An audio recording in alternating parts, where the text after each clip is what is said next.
Thank the gentlelady. We now go to the gentleman from California, Mr. Lieu. Thank you, Chairman, and let me first thank Chairman Issa and Ranking Member Johnson for holding this hearing. I have some questions for Mr. Aggressor, and thank to all the witnesses for being here today.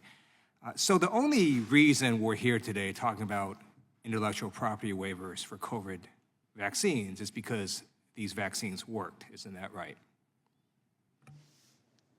I think that's a fair statement. Yeah. In fact, if these vaccines didn't work, no one would care about the intellectual property. Isn't that right?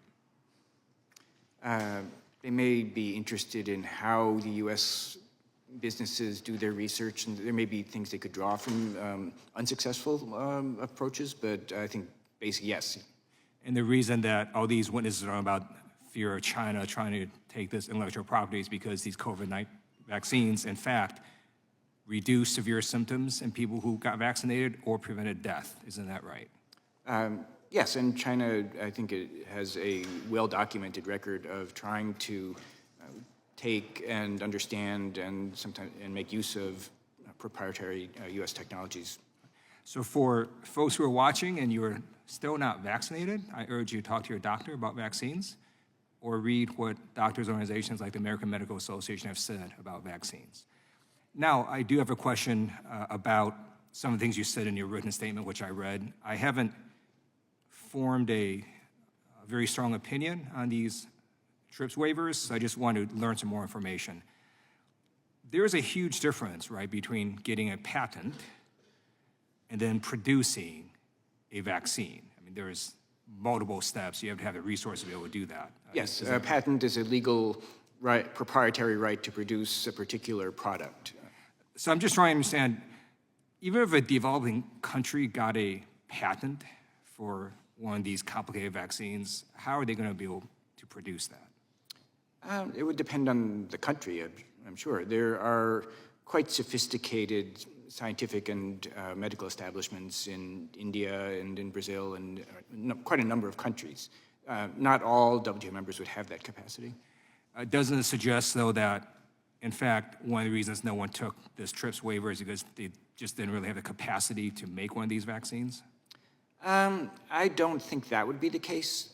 I think the reason that countries have not used it was because the steps the U.S. and others took to produce new vaccines, develop ways of manufacturing them on massive scale, and logistically deliver them to people in need proved quite effective.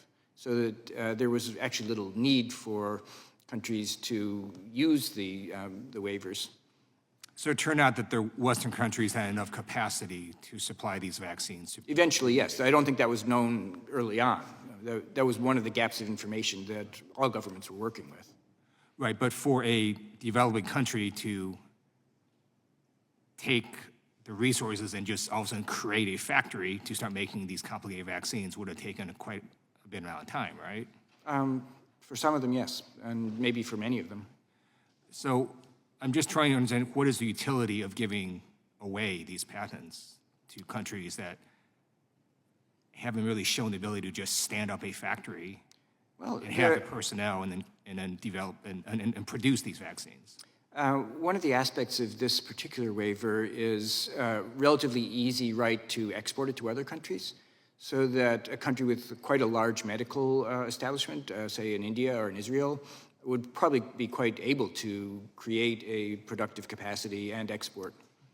Now, if the vaccine manufacturers did have the capacity to produce these vaccines for people who need it, then there would be no need for this waiver, right?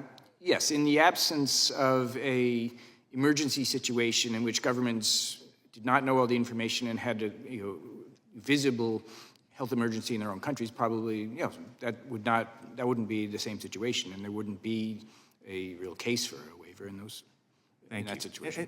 And I'd like to get more information on this. It seems to me that by definition, an emergency situation may be something that people haven't thought of, or because it's an emergency, things have to happen very quickly. And the notion that any country can just all of a sudden stand up a facility to make complicated vaccines just because they have a patent doesn't seem realistic to me. And with that, I yield back. I thank the gentleman. We now go to the gentleman from Wisconsin, Mr. Fitzgerald. Thank you, Mr. Chair. Mr. Saddam, I wanted to